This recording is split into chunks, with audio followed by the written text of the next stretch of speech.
Olá, e estamos continuando agora falando um complemento do assunto da aula anterior. Na aula anterior a gente falou do escopo da variável e de parâmetros formais. Porém, esses parâmetros formais que você passa para uma função, eles têm duas classificações em praticamente todas as linguagens de programação.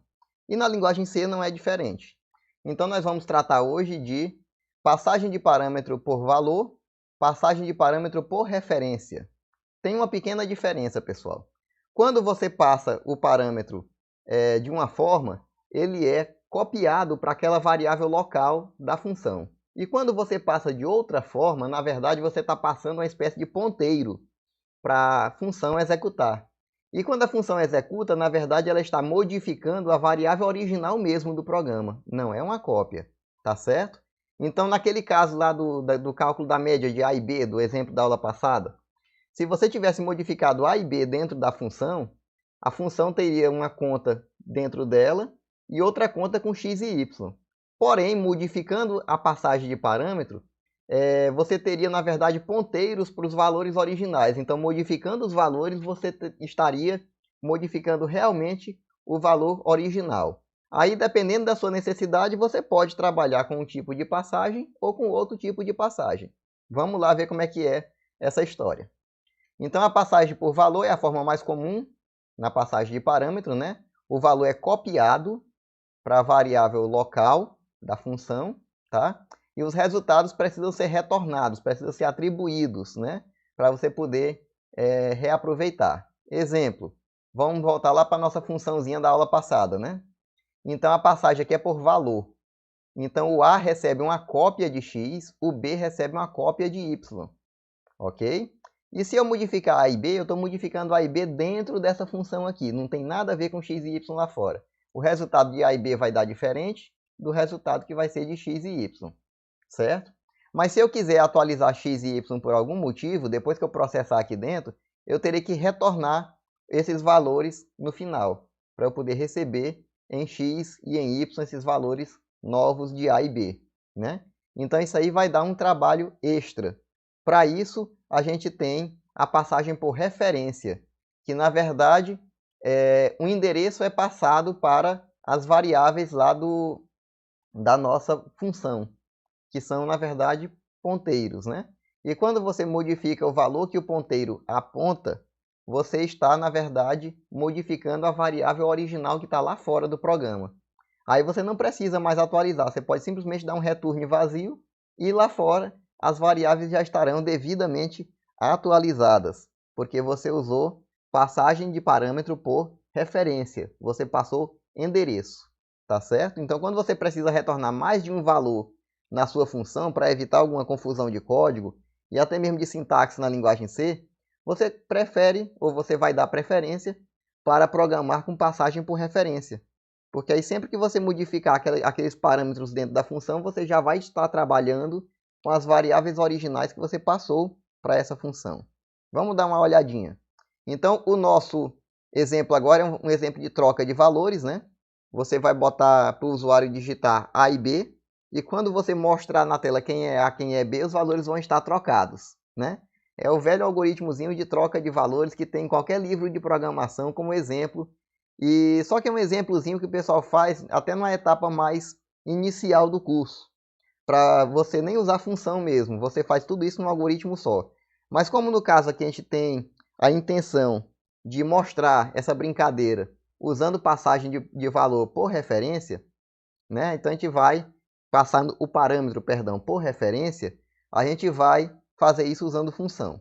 Então a nossa função chama-se troca valores, a nossa função main declara A e B, leio A, leio B e chama a troca valores, né? Primeiro eu mostro assim, ó, você digitou nessa ordem bem aqui, aí mostra A e B. Aí depois, agora eu vou te mostrar depois que eu troquei, como é que ficou. Aí mostra A e B de novo, né? Então quando eu chamo troca valores, na verdade eu estou passando o conteúdo de A e o conteúdo de B. Porque a minha troca valores, ela recebe um ponteiro chamado x e um ponteiro chamado y, tá? Aí eu vou criar uma variávelzinha auxiliar que vai receber o valor de x ou de y, tanto faz. No caso aqui eu estou recebendo x. Já que eu coloquei x na auxiliar, o meu x recebe y, tá? E o meu y recebe auxiliar.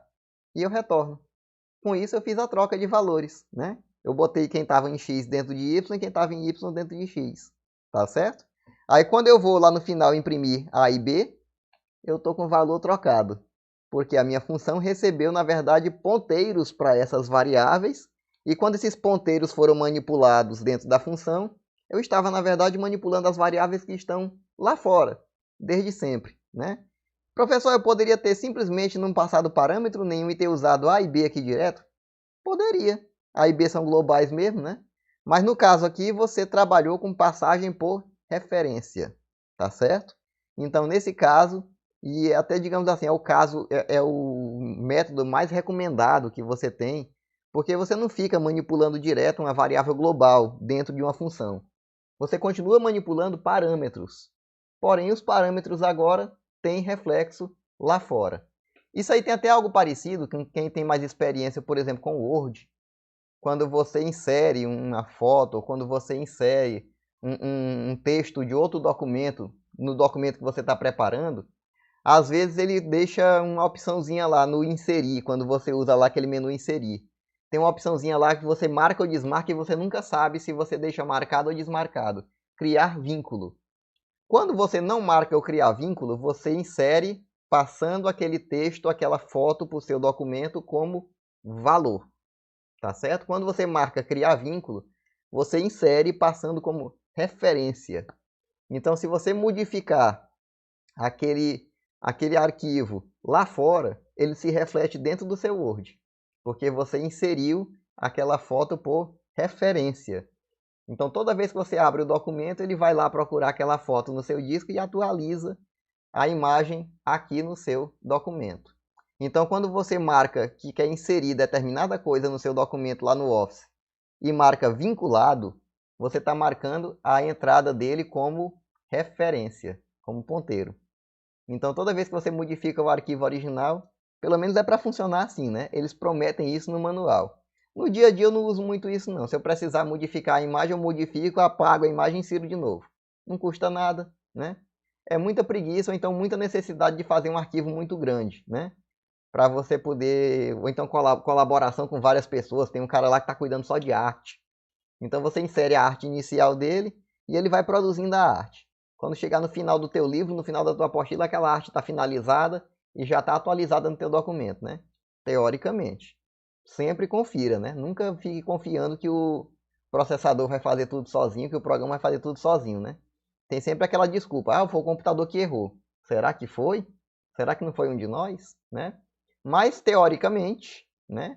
Você passa por referência quando você insere alguma coisa lá nos documentos do Office de forma vinculada, ok? Então é isso, pessoal. Nosso assunto da aula de hoje é o aprofundamento de parâmetros formais por valor, por referência. Muito obrigado por ter assistido mais uma aula. Vamos continuando o nosso curso. Qualquer dúvida, a gente tem nossos meios de comunicação. Até mais!